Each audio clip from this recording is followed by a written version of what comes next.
12वीं कक्षा दूसरा चैप्टर है स्वतंत्र भारत में राजनीति। चैप्टर किताब का नाम है और अध्याय दूसरा चैप्टर है एक दल के प्रभुत्व का दौर। पार्टी एक रहेगा, एक पार्टी के प्रभुत्व का दौर। वैश्विक परिदृश्य देखते हैं, पूरे विश्व में कैसा दृश्य रहा लोकतांत्रिक के बारे में।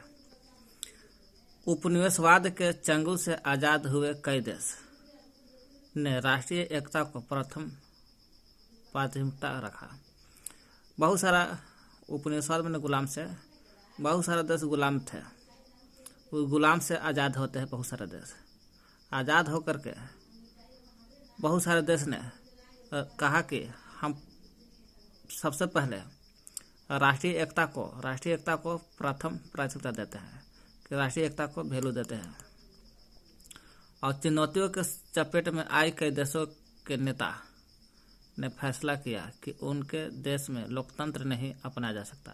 कहा कि आज़ाद हो गया देश तो राष्ट्रीय एकता को वैल्यू दिया पहला स्थान, और कहा कि हम लोकतंत्र कभी नहीं मनाएंगे, हम राष्ट्रीय एकता को मना लेंगे, राष्ट्रीय एकता को वैल्यू देंगे, लेकिन लोकतंत्र को अभी थोड़ा सा हम पीछे रखते हैं, आने वाले समय में लोकतंत्र अपनाएंगे। ऐसा गुलाम होकर के कई देश सोचने लगा। इसलिए कई देशों में अलोकतांत्रिक शासन व्यवस्था कायम रही। इसलिए क्या हुआ, अलोकतांत्रिक, जब लोकतंत्र नहीं अपनाएगा नया नया देश आज़ाद होकर के, तो अलोकतांत्रिक शासन बनल रहेगा। इस अलोकतांत्रिक शासन व्यवस्था के कई रूप है, चाहे राजतंत्र से हो या जैसे भी हो, अलोकतांत्रिक शासन के बहुत सारा रूप है। वाद जल्दी ही लोकतंत्र कायम किया जाएगा। अब बाद में पहले देश आज़ाद हुआ, लोकतंत्र बनेगा नहीं, लोकतंत्र नहीं बनेगा।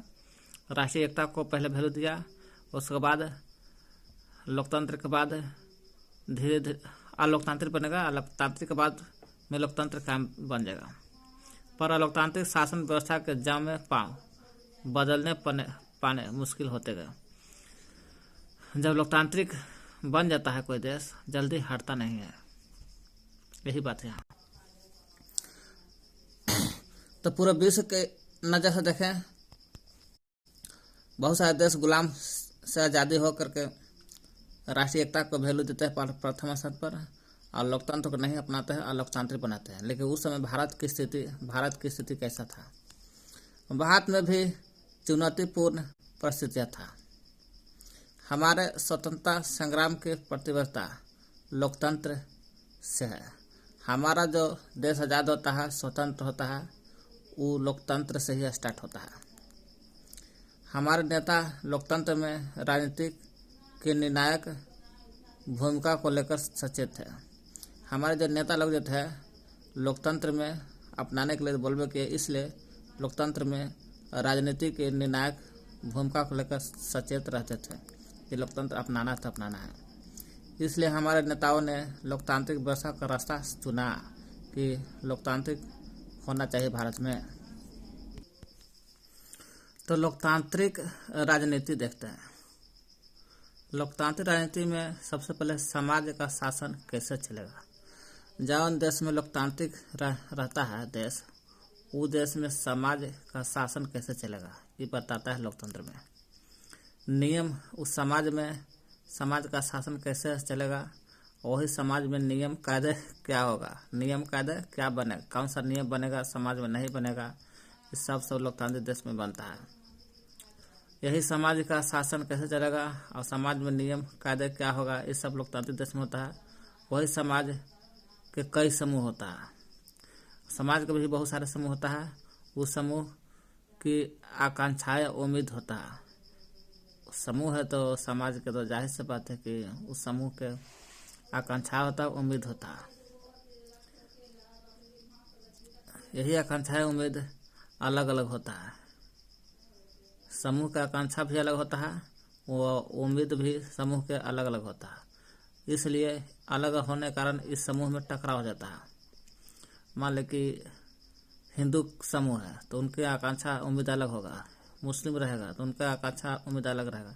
इसलिए दोनों में अलग होने का टकराव होगा हिंदू मुस्लिम में, समूह में टकराव होगा। तो इसलिए इस समूहों का समाधान कौन करेगा? समूहों का समाधान लोकतांत्रिक राजनीति करता है, लोकतांत्रिक राजनीति करता है। यही लोकतांत्रिक राजनीति समूह का समाधान करता है, टकराव का सॉल्व करता है। यही अमल करना जनहित के मतलब जनता का फैसला है ना, अमल करता है। अमल करना ये राजनीतिक लोकतांत्रिक राजनीति का काम है, जनता के फैसला को अमल करना।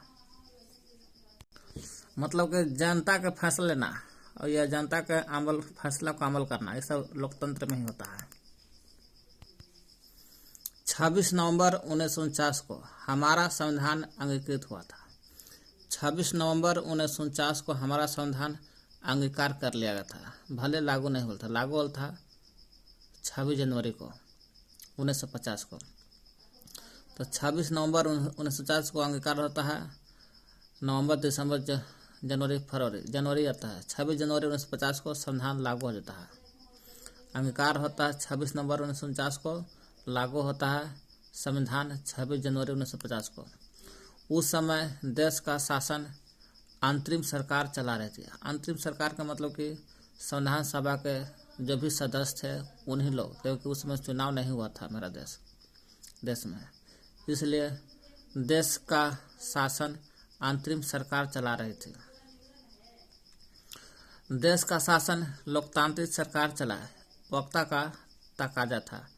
यह भी था, वक्ता माने जनता के या संविधान सभा का सदस्य के, सभी भले संविधान सभा का सदस्य माने के अंतिम सरकार था, वही देश चला रहा था।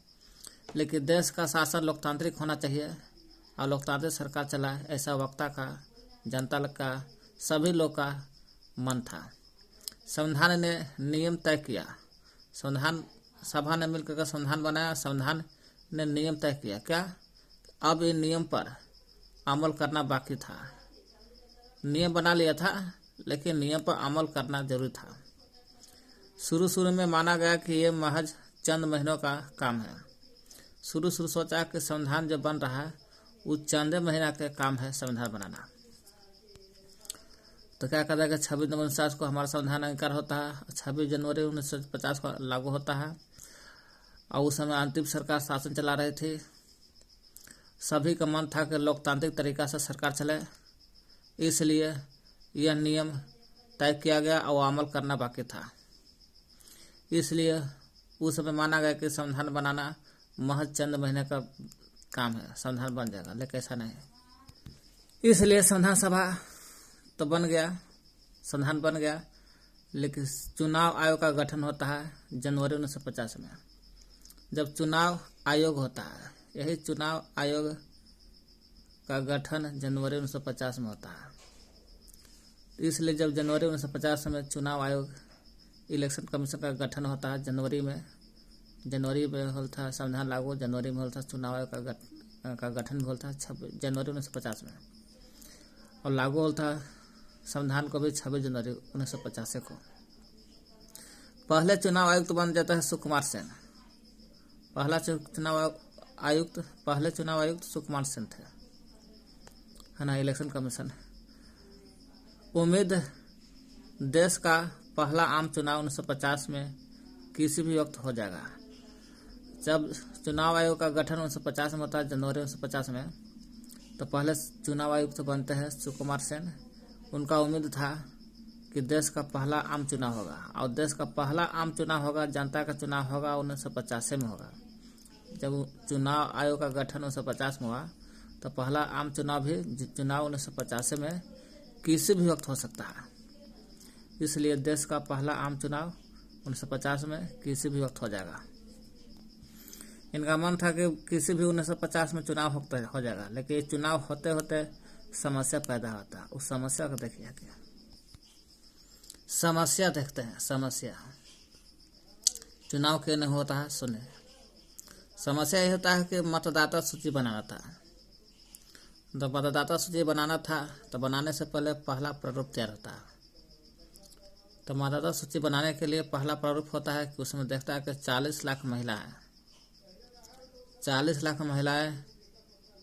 के लिए फलना बीबी, 40 लाख महिलाओं के लिए न बीबी का पता था कि फलना के बीबी है तो अलना के बेटी है। ऐसी परिस्थिति से इनकार हो गया। जब देखा कि वे पता नहीं है, महिला के चिन्हासी नहीं है, केकर बेटी है, औरत है, इसलिए आम चुनाव नहीं हो पाता है। फिर क्या होता है समस्या, फिर आता है कि 489 सांसद का चुनाव होना था, है ना। 489 सांसद 89 489 सांसद का चुनाव होना था। 3200 विधायक का चुनाव होना था। 3200 विधायक, 17 करोड़ मतदाता का चुनाव होना था। 17 करोड़ मतदाता थे उस समय। 489 सांसद, 3200 विधायक का चुनाव होना था और 17 करोड़ मतदाता थे उस समय। और 17 करोड़ मतदाता में 15% साक्षर थे, 15% साक्षर थे। भारत का विशाल आकार था उस समय, यह भी समस्या था, कितना जल्दी कैसे चुनाव हो जाएगा, जबकि भारत का विशाल आकार था। चुनाव क्षेत्र का सीमांकन करना था, कौन एरिया में कितना विधायक बनेंगे, कौन कितना सांसद बनेगा, इसलिए चुनाव क्षेत्रों का सीमांकन भी करना था। यही सब समस्या था, इसलिए चुनाव नहीं हो पाया। इसलिए चुनाव होने भी जा रहा था। चुनाव होने जा रहा था तो प्रश्न चिन्ह उठता है। क्या प्रश्न उठता है सुनिए। उस वक्त लोकतंत्र केवल धनी देशों में कायम था। जिस समय 1950 के आसपास लोकतंत्र केवल धनी देश जो होते थे, अमीर लोग, अमीर देश, वहीं पर लोकतंत्र होता था, कहीं नहीं, केवल धनी देश में होता था। यूरोप के बहुत देशों में महिलाओं का मताधिकार नहीं था। यूरोप ऐसा देश था, महादेश है, यहाँ पर महिला का वोट देने का अधिकार नहीं था। बहुत सारे माने देश में वोट देने का अधिकार नहीं था महिला के। तो उस समय हिंदुस्तान का पेपर जो था, ये बोल रहा है का इतिहास का सबसे बड़ा जुआ होने जा रहा है, जो भारत में चुनाव होगा, इतिहास का सबसे बड़ा जुआ होगा। ऑर्गेनाइजर पत्रिका आता है। ऑर्गेनाइजर पत्रिका बोलता है कि पंडित जवाहरलाल नेहरू अपने जीवित रहते ही यह देख लेंगे और पछताएंगे कि भारत में सार्वभौमिक मताधिकार असफल रहा। हिंदुस्तान संपादक बोलता है इतिहास का सबसे बड़ा जुआ होने जा रहा है। ऑर्गेनाइजर पत्रिका बोलता है कि पंडित जवाहरलाल नेहरू अपने ज़िंदगी में देख लेंगे कि भारत में सार्वभौमिक मताधिकार जो हुआ सब फेल हो गया है, पंडित जवाहरलाल नेहरू देख लेंगे। यही सबका प्रश्न चिन्ह उठ रहा है। और का चुनाव की प्रक्रिया होता है, फिर चुनाव होता है तो 2 बार चुनाव स्थगित भी हो जाता है। 1950 में तो निर्णय लिया गया था कि चुनाव करा देना है, लेकिन असफल हो जाता है। लेकिन फिर चुनाव होता है, 2 बार चुनाव स्थगित होता है, स्थगित हो जाता है। अक्टूबर 1951 में फरवरी 1952 तक चुनाव हुआ। अक्टूबर 1951 से लेकर के फरवरी 1952 तक, साल भर तक चुनाव हुआ। जब अक्टूबर 1951 से फरवरी 1952 तक चुनाव हुआ, इसमें चुनाव अभियान मतगणना 6 महीने तक चला। चुनाव अभियान मतलब कि वोट देने का अधिकार 6 महीने तक वोट देते रहा, है ना। आधा से अधिक मतदाताओं का मतदान था। जितना जनसंख्या था भारत में उस समय, ओकरा से आधा से अधिक वोट देने वाला का वोटर लिस्ट में नाम था। फिर चुनाव 6 महीने तक चलता है। वोट देने के बारे में 6 महीने तक चलता है। 6 महीने के बाद हर सीट के लिए 4 उम्मीदवार, औसतन में एवरेज देखा जाए, एक सीट पर 4 उम्मीदवार खड़ा होते थे। और चुनाव रिजल्ट हुआ, चुनाव परिणाम आता है। हारने वाले उम्मीदवार ने भी इन्हें माना कि निष्पक्ष चुनाव हुआ है। सोच लिए। तो चुनाव प्रक्रिया में 2 बार चुनाव होता है और 2 बार में पहला तरी स्थगित हो जाता है, दूसरा तरी स्थगित होता है। अक्टूबर 1951 में फरवरी 1952 तक चुनाव होता है, 51 से 52 तक। अक्टूबर 1951 फरवरी 1952 तक चुनाव परिणाम 6 महीने तक चलता है। आधा से अधिक वोटर लिस्ट के नाम था। चुनाव का सीट के लिए एक उम्मीदवार पर एक सीट के लिए 4 उम्मीदवार लड़ते थे। चुनाव रिजल्ट आता है, जीता है जीत गया, हारने वाला भी बोलता है कि निष्पक्ष चुनाव हुआ है। जब चुनाव करके निष्पक्ष चुनाव करा देता है 1951 में पहला तारीख, तो पूरे देश में मुंह बंद हो जाता है। पूरे देश में, विश्व में सभी देश का मुंह बंद हो गया जब भरा था से। टाइम्स ऑफ इंडिया बोलता है कि भारत में जो चुनाव हुआ उस चुनाव ने उन सभी आलोचकों के, जो आलोचक कर रहे थे, भड़बड़ा रहे थे, उस सभी आलोचकों के संदेहों पर पानी फेर दिया, जो सार्वभौमिक मताधिकार की इस शुरुआत को देश के लिए जोखिम का सौदा मान रहे थे, जो देश के लिए जोखिम मान रहे थे कि चुनाव नहीं होगा, सबके मुंह पर पानी फेर दिया। इन चुनावों ने उन सभी आलोचकों के संदेहों पर पानी फेर दिया, जो संदेह करते थे कि सार्वभौमिक मताधिकार जो होगा जोखिम भरा होगा, सभी पर पानी फेर देता है। हिंदुस्तान टाइम बोलता है, ये तो टाइम्स ऑफ इंडिया बोला, हिंदुस्तान टाइम है, ये टाइम्स ऑफ इंडिया, इंग्लिश में इंडिया, हिंदुस्तान हिंदी में हिंदुस्तान टाइम्स। यह बात हर जगह मानी जा रही है कि भारतीय जनता ने विश्व के इतिहास में लोकतंत्र के सबसे बड़े प्रयोग के बखूबी अंजाम दिया। यह बात हर जगह मानी जा रही है कि भारतीय जनता ने विश्व के इतिहास में लोकतंत्र का सबसे बड़े प्रयोग होने वाला लोकतंत्र भारत ऐसा है। हिंदुस्तान पेपर छपता है। लोकतंत्र का शुरुआती दौर देखते हैं। जब लोकतंत्र लागू हो गया भारत में, तो उसमें शुरुआती में क्या सुनिए। पहले 3 चुनाव होता है, 2 चुनाव तो स्थगित होता है।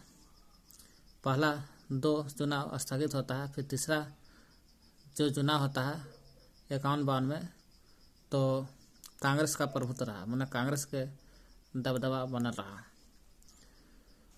कांग्रेस का चुनाव 1957 से 62 तक रहा, 57-5-62 तक, 1962 तक। 1952 के आम चुनाव होता है, 1951 में आम चुनाव होता है। कांग्रेस के 489 सीट पर होता वोट। ऐसे तो विधायक के 3200 था, लेकिन कांग्रेस के 489 सीट में से 364 सीट जीतता है कांग्रेस। 489 सीट में से कांग्रेस 364 सीट लाता है।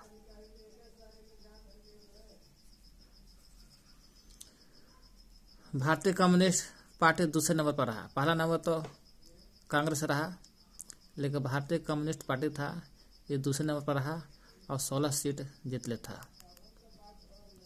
भारतीय कम्युनिस्ट पार्टी दूसरा नंबर पर रहा और 16 सीट जीत लेता। कांग्रेस ने 489 सीट में से 364 सीट जीता, इसलिए कांग्रेस पार्टी को स्वाधीनता की विरासत हासिल होता। स्वाधीनता माने यही देश, माने यही सरकार बनाता है। फिर नेहरू आता है।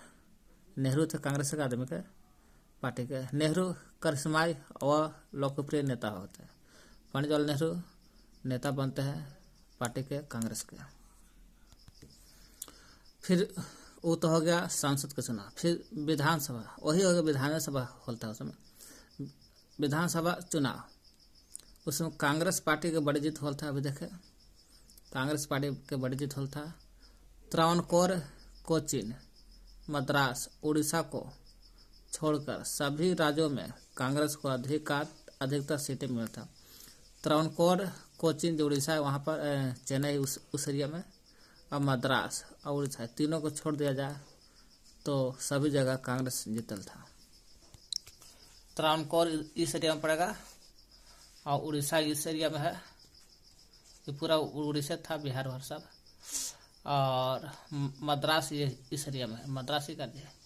यहाँ पर ये 3 जगह, 1, 2, 3 जगह पर कांग्रेस का जीत नहीं हुआ था। तो कांग्रेस को बड़ी जीत होता है। त्रावणकोर, कोचीन, मद्रास, उड़ीसा को छोड़ करके सभी जगह कांग्रेस जीतता है। इस तरह राष्ट्रीय और प्रांतीय स्तर पर पूरे देश में कांग्रेस पार्टी का शासन था, चाहे राष्ट्रीय स्तर पर रहे या प्रांतीय स्तर पर रहे, पूरे देश में कांग्रेस का ही सरकार बनता है। विधानसभा चुनाव में फिर सन 1957-62 में कांग्रेस ने 489 सीट पर लोकसभा का होता ना, ये तो विधानसभा का देखा।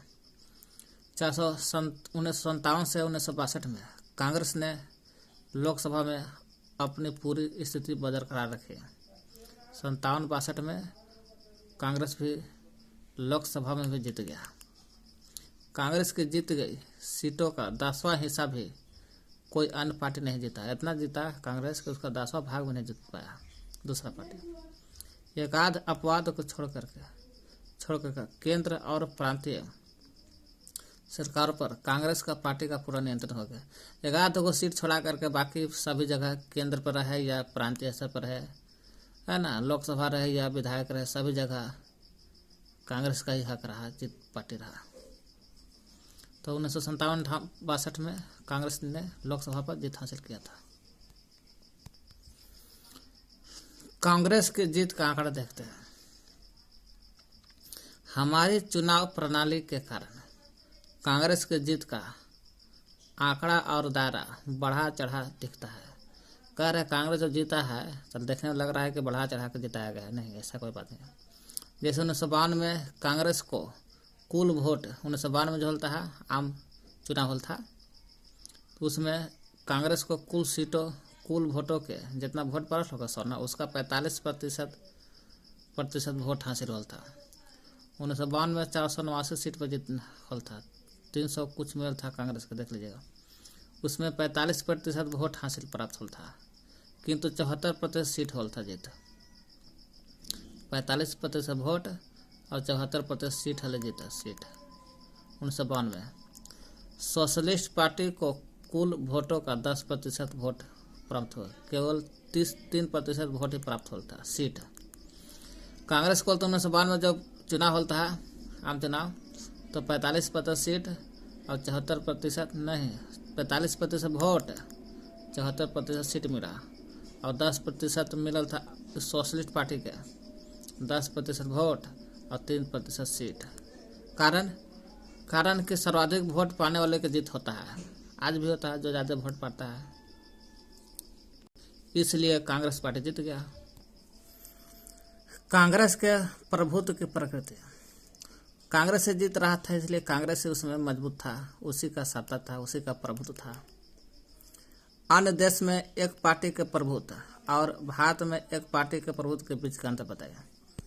भारत में भी कांग्रेस का प्रभुत्व था, वो भी एक पार्टी था और कोई जीत नहीं रहा था, यही एक पार्टी था, इसका वैल्यू। और अन्य देश में भी एक पार्टी था, उसका वैल्यू। दोनों में अंतर बताइए। अन्य देश में देखा जाए, पहले अन्य देश में और भारत में देखेगा, दोनों में एक पार्टी था, दोनों में अंतर क्या है।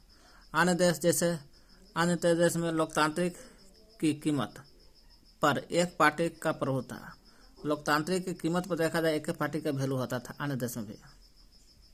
जैसे चीन, लोकतंत्र की कीमत पर एक पार्टी का प्रभुत्व था। जैसे चीन, क्यूबा, सीरिया,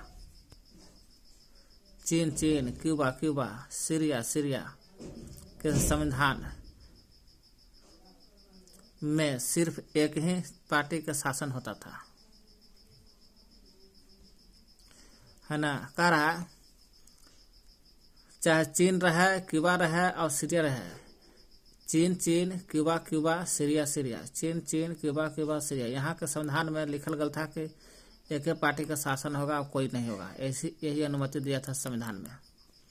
जबकि म्यांमार जो था, म्यांमार, बेलारूस और इरिट्रिया का प्रभुत्व सैन्य उपायों से एक पार्टी बना था, मतलब सैनिक शासन चलता था, सैनिक शासन का ही पार्टी था, एक ही पार्टी हो था। म्यांमार, बेलारूस, इरिट्रिया, यहाँ का प्रभुत्व था कि सैन्य उपाय से एक पार्टी बनेगा, है ना। सभी जगह एक पार्टी रहा, चाहे वो चीन रहे, क्यूबा, सीरिया, यहाँ पर संविधान में लिख दिया था कि एक पार्टी की अनुमति दिल था, एक पार्टी खाड़ा हो वही जीत जाएगा। जबकि म्यांमार, बेलारूस, इरिट्रिया बोला था कि सैन्य का पार्टी रहेगा, एक पार्टी। जबकि भारत में भी एक पार्टी रहा, भारत का एक पार्टी का प्रभुत्व लोकतांत्रिक परिस्थिति में रहा। ऐसा बात नहीं कि संविधान में लिखल था, एहनी के संविधान में लिखल था, एहनी में नहीं, भारत वाला में नहीं है। भारत का भी पार्टी एक एक ही पार्टी जीतते रहा तो क्या करेगा, एक ही पार्टी जीतते रहा तो एक ही पार्टी का प्रभुत्व बनल रहा, सत्ता बनल रहा, सरकार बनल रहा। इसलिए एक पार्टी का प्रभुत्व लोकतांत्रिक परिस्थिति में था। अगला पार्टी नहीं जीत रहा तो क्या करे, एक पार्टी चल रहा है। मुक्त और निष्पक्ष माहौल में एक के बाद एक चुनाव होते रहा। चुनाव मुक्त हुआ, निष्पक्ष माहौल हुआ, फिर भी एक के बाद एक चुनाव होते रहा, फिर भी कांग्रेस पार्टी जीतते रहा। तो एक पार्टी कहाँ रहा। कांग्रेस के एक सुगठित पार्टी माना जाता था। कांग्रेस कैसा था, कांग्रेस एक सुगठित पार्टी था। आज़ादी के आंदोलन के अग्रणी नेता था कांग्रेस का। आज़ादी का जो आंदोलन था वही आंदोलन का अग्रणी नेता कांग्रेस के था। इसलिए कांग्रेस को चुनाव ज़्यादा वोट देकर जिताया जाता था। वही कहा, आज़ादी के आंदोलन के अग्रणी नेता लोग भी चाह रहे थे कि कांग्रेस पार्टी जीते, और वही कांग्रेस पार्टी साथ भी दिया था अंग्रेज में, इसलिए कांग्रेस ज़्यादा जीत रहा था। जैसे महात्मा गांधी, जवाहरलाल नेहरू सब अंग कांग्रेस के थे। कांग्रेस का जन्म 1885 में हुआ था। उन्हें कांग्रेस का स्थापना 1885 में हुआ था। ए ओ हिम और W.C. बनर्जी अध्यक्ष थे, ठीक ना। तो नव शिक्षित कामकाजी व्यापारी दर्ज था कांग्रेस पर। कांग्रेस में नव शिक्षित कामकाजी व्यापारी वर्ग सभी जितना था सब कांग्रेस में था, इसलिए कांग्रेस जीत भी रहा था ज़्यादा। कांग्रेस में क्रांतिकारी शांतिवादी भी और कंजर्वेटिव, रेडिकल, गर्मपंथी, नरमपंथी, गरम नरम दोनों, और दक्षिणपंथी, वामपंथी सब कांग्रेस में था, इसलिए कांग्रेस ज़्यादा जीत रहा था। क्रांतिकारी, अतिवादी, कंजर्वेटिव, रेडिकल, गरम और नरमपंथी, दक्षिणपंथी भी और वामपंथी सब कांग्रेस में था, इसलिए कांग्रेस हर धारा का सामूहिक इसमें थे कांग्रेस में, इसलिए कांग्रेस जीत रहा था उस समय। कांग्रेस 20वीं शताब्दी में जन आंदोलन था। कांग्रेस के ही का किया था, कांग्रेस 20वीं शताब्दी में जन आंदोलन कराया था, इसलिए सामाजिक आधार को मजबूती मिला। जन आंदोलन से 20वीं शताब्दी में हुआ तो सामाजिक आधार का मजबूती मिला, और यही सामाजिक आधार में किसान, उद्योगपति, शहर गांव के निवासी, मजदूर, मालिक, मध्य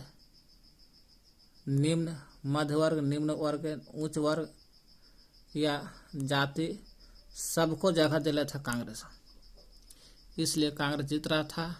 इसलिए सतरंगा सामाजिक संगठन कहा जाता है कांग्रेस को। गुटों में तालमेल और सहनशीलता भी था।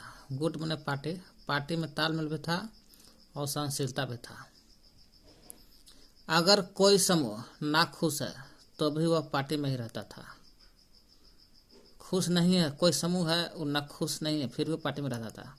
पार्टी को छोड़ करके विपक्षी की भूमिका से बाहर पार्टी में मौजूद दूसरे समूह से लड़ता था। मैंने पार्टी को छोड़ करके कहीं जाते थे नहीं, वही पार्टी में रह करके खुश रहे न खुश रहे और दूसरे समूह से लड़ते थे। कांग्रेस गठबंधी स्वभाव के था। कांग्रेस जो था गठबंधी स्वभाव था। कांग्रेस चाहता था कि कोई आए पार्टी अब हमरा में मिले हो जाए, इसलिए गठबंधी स्वभाव का था कांग्रेस। जो भी आए गठबंधन बना लेता था कांग्रेस में और गठबंधन में शामिल होता था। सुलह समझौते के रास्ते पर चलना और सर्व समावेशी होना गठबंधन की विशेषता है। सुलह होना और समझौते के रास्ते पर चलना है ना, और सर्व समावेशी होना गठबंधन की विशेषता बताता है, और इस सब चीज़ कांग्रेस में था।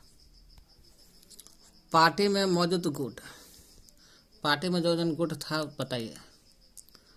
देखिए, पार्टी गुटों का बढ़ावा देना, ये क्या कहता है। पार्टी में मौजूद कौन कौन गुट थे। पार्टी में गुट गठबंधनी स्वभाव के कारण गुटों के प्रति सहनशीलता था कांग्रेस के। कांग्रेस में जो था गठबंधनी स्वभाव था, इसी कारण गुटों के प्रति सहनशीलता होता था। गुटों के प्रति सहनशीलता होता था कांग्रेस वालन के।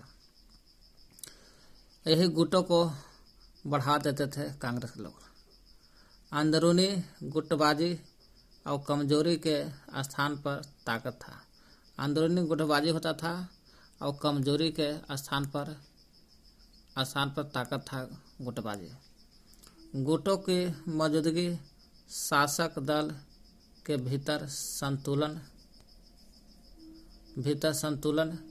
साधने का औजार के रूप में था। गुटों का जो मौजूदगी था, कांग्रेस में जो गुट था, उस शासक दल के भीतर संतुलन बनाता था।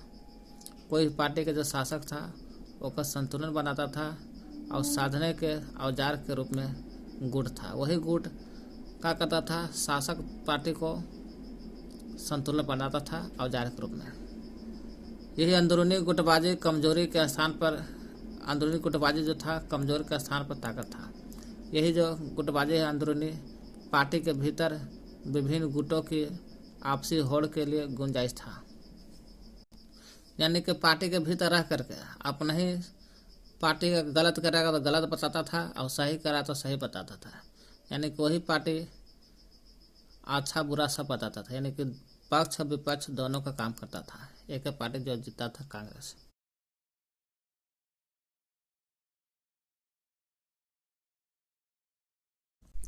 उन्नीस सौ पचास में ही भारत में बहुविध और जीवंत विपक्षी पार्टियां था।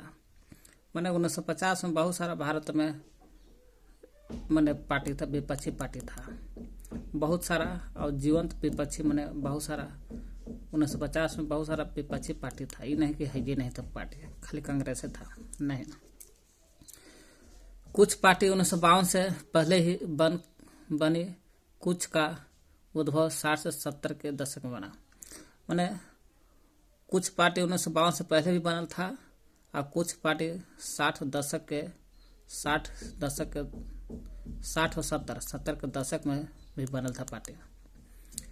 1950 में बहुत सारा पार्टी था। वही 1950 के दशक में इन दलों को नाम मात्र का प्रतिनिधित्व, किंतु हमारे शासन व्यवस्था के लोकतांत्रिक चरित्र को बनाए रखने में महत्वपूर्ण भूमिका रही। 1950 के दशक में बहुत सारे पार्टियां जो नाम मात्र का प्रतिनिधित्व किया, किंतु हमारे शासन व्यवस्था के लोकतांत्रिक चरित्र को बनाए रखने में महत्वपूर्ण भूमिका भी निभाया। मतलब कहने का मतलब हमारी जो लोकतांत्रिक चरित्र था, इसको बनाए रखने में महत्वपूर्ण भूमिका निभाया 1950 के दशक के पार्टी लोग। भले इनका प्रतिनिधित्व नाम मात्र का था, लेकिन लोकतांत्रिक चरित्र को बनाए रखा यही पार्टी। विपक्षी दल की भूमिका क्या रही?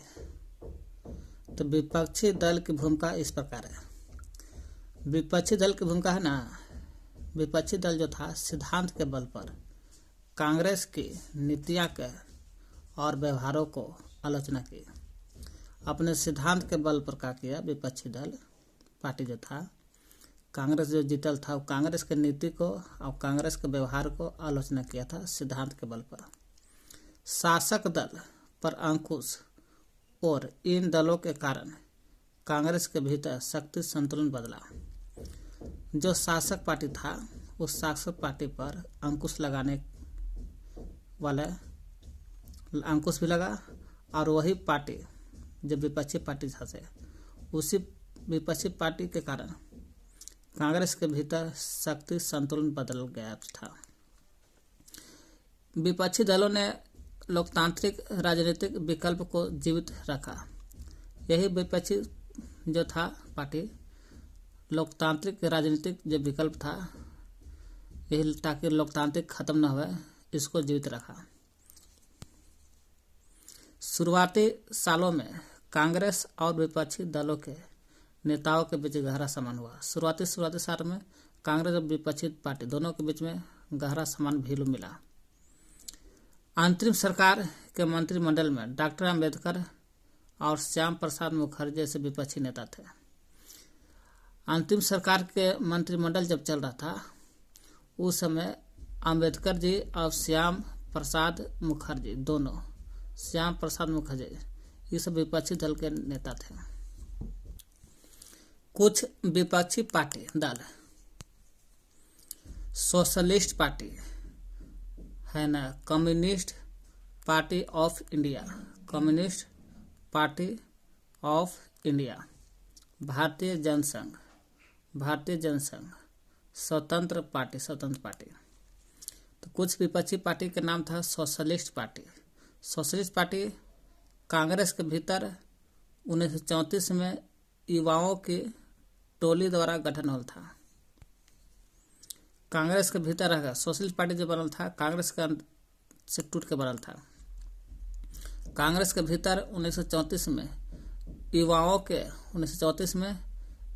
के टोली द्वारा गठन हुआ, तब जाके 34 में सोशलिस्ट पार्टी बना। 1948 में कांग्रेस से अलग होकर के सोशलिस्ट पार्टी बना था।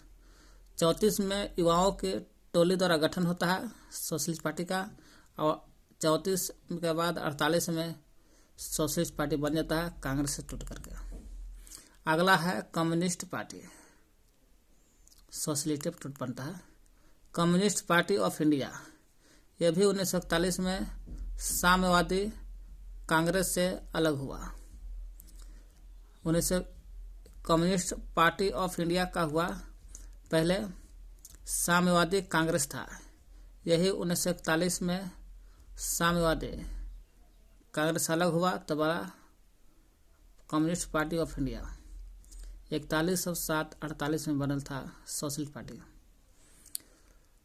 भारतीय जनसंघ पार्टी, भारतीय जनसंघ पार्टी 1951 में गठन हुआ था। श्याम प्रसाद मुखर्जी संस्थापक थे भारतीय जनसंघ पार्टी। भारतीय जनता पार्टी की जुड़े इसी जनसंघ में है।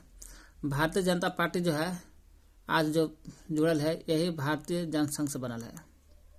तो भारतीय जनसंघ हो गया, 1951 में गठन हुआ था। श्याम प्रसाद मुखर्जी जो विपक्षी दल के नेता थे, यही संस्थापक थे भारतीय जनसंघ के। और भारतीय जनता पार्टी की जो जड़ें इसी जनसंघ से में है। भारतीय जनता पार्टी के जो जड़ है इसी में भारतीय जनसंघ में है। स्वतंत्र पार्टी आता है। स्वतंत्र पार्टी 1959 में अस्तित्व में आया।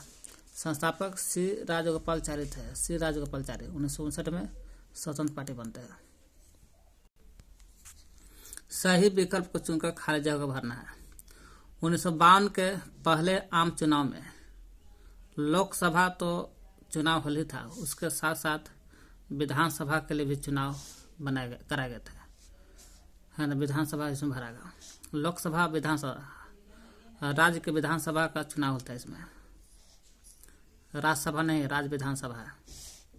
1952 के पहले आम चुनाव में लोकसभा, राज्य विधानसभा का चुनाव होता था। खाली जगह। लोकसभा के पहले आम चुनाव में 1952 में होता से चुनाव में 16 सीटें जीतकर दूसरे स्थान पर कौन रहल था? पहला स्थान पर तो कांग्रेस रहल था, दूसरा स्थान पर कौन जीत लेता 16 सीट? तो भारतीय कम्युनिस्ट पार्टी था। भारतीय कम्युनिस्ट पार्टी, भारतीय कम्युनिस्ट पार्टी लोकसभा के पहले आम चुनाव में जब हुआ, लोकसभा का पहला आम चुनाव 1952 में, उसमें भारतीय कम्युनिस्ट पार्टी जीतल था, 16 सीट जीता, दूसरा स्थान पर रहल था। खाली जगह। स्वतंत्र पार्टी का एक निर्देश सिद्धांत है, क्या है? तो जो भी स्वतंत्र पार्टी रहेगा उसका एक निर्देश सिद्धांत यही है कि राज्य के नियंत्रण से मुक्त अर्थव्यवस्था, राज्य के जो नियंत्रण है उससे मुक्त होना चाहिए अर्थव्यवस्था, है ना। राज्य के नियंत्रण से मुक्त अर्थव्यवस्था स्वतंत्र पार्टी का एक निर्देश सिद्धांत था। खाली मिलान करना है। S.A. डांगे जो थे भारतीय कम्युनिस्ट पार्टी के आदमी थे। यही भारतीय कम्युनिस्ट पार्टी 16 सीट जीत करके दूसरा स्थान पर था भारतीय कम्युनिस्ट पार्टी। इसका संस्थापक था S.A. डांगे था। S.A. डांगे भारतीय कम्युनिस्ट पार्टी। श्याम प्रसाद मुखर्जी भारतीय जनसंघ के, यही भारतीय जनसंघ से टुकड़ा बन के बनल है भारतीय जनता पार्टी। तो श्याम प्रसाद मुखर्जी जो थे भारतीय जनसंघ के आदमी थे। संस्थापक भी कहिए, विपक्षी दल ही सब। मीनू मसानी स्वतंत्र पार्टी के संस्थापक थे, मीनू मसानी। अशोक मेहता तो जाने रहे हैं, प्रजा सोशलिस्ट पार्टी, अशोक मेहता प्रजा सोशलिस्ट पार्टी। सही के सामने सही और गलत के सामने गलत बताना है एकल पार्टी के प्रभुत्व के बारे में। कह रहा विकल्प के रूप में किसी मजबूत राजनीतिक पार्टी दल का भाव एक पार्टी प्रभुत्व का कारण था। तो हाँ, विकल्प के रूप में देखा जाए तो किसी भी मजबूत राजनीतिक जो पार्टी था उसका भाव था क्या, एकल पार्टी प्रभुत्व बनाना। राजनीतिक दल के रूप का भाव था, उसमें राजनीतिक दल का राजनीतिक पार्टी नहीं था, इसलिए एकल पार्टी प्रभुत्व में था। विकल्प में देखा राजनीतिक पार्टी ही नहीं तो कोई किसी भी मजबूत राजनीतिक दल का भाव था, इसलिए एकल पार्टी बनाया गया विकल्प के रूप में। सही बात है। जनमत की कमजोरी के कारण एक पार्टी का प्रभुत्व कायम हुआ नहीं, जनमत के कारण नहीं, किसी मजबूत राजनीतिक दल का अभाव था, ये नहीं था, इसलिए एकल पार्टी बना था। एकल पार्टी प्रभुत्व का संबंध राष्ट्र के औपनिवेशिक अतीत से है।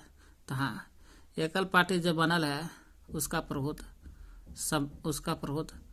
संबंध राष्ट्र के औपनिवेशिक अतीत से है, राष्ट्र के औपनिवेशिक अतीत से है एकल पार्टी। एकल पार्टी सही बात है। एकल पार्टी प्रभुत्व से देश में लोकतांत्रिक आदर्शों का अभाव की झलक मिलती है। तो नहीं, गलत है। लोकतांत्रिक आदर्श का अभाव की झलक मिलता है ऐसा कोई जरूरी नहीं है एकल पार्टी से।